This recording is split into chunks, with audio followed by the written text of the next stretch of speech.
Thank you, Tucker. Well, former Trump campaign foreign policy advisor George Papadopoulus now says that he was framed by the FBI. He may seek to undo a plea deal he entered into with Robert Mueller. Ed Henry has the latest for that tonight.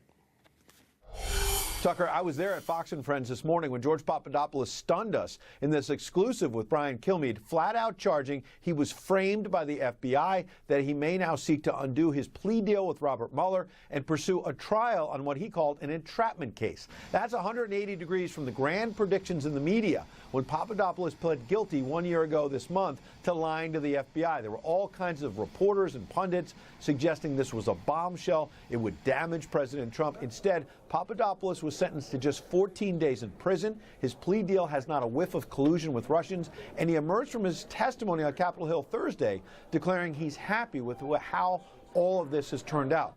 A far cry from last October, when people in the media were declaring his cooperation with Mueller would prove to be bigger than the indictments against Paul Manafort, even though Trump aides have repeatedly said Papadopoulos was a low-level aide.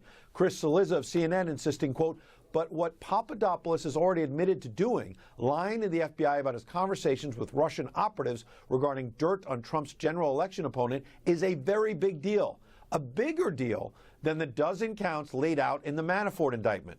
Well, Papadopoulos' interview today raised more questions instead about whether President Trump's campaign was spied upon.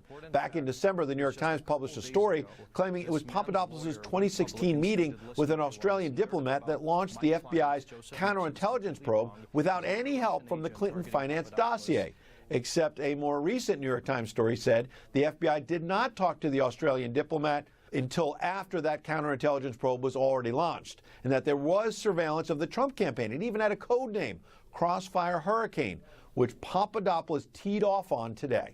It seems completely suspicious that a week or so after Joseph Mivsa drops this information on me in London, unsolicited, then Alexander Downer apparently wants to figure out info on this particular topic. It just seems that it was some sort of sting operation gone bad, to be quite honest with you. Republicans on the Hill believe this suggests the special counsel was launched based on trumped-up charges.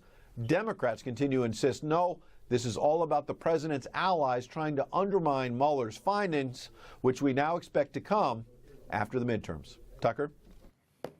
Ed Henry, thanks for that. Democrats tell us they believe survivors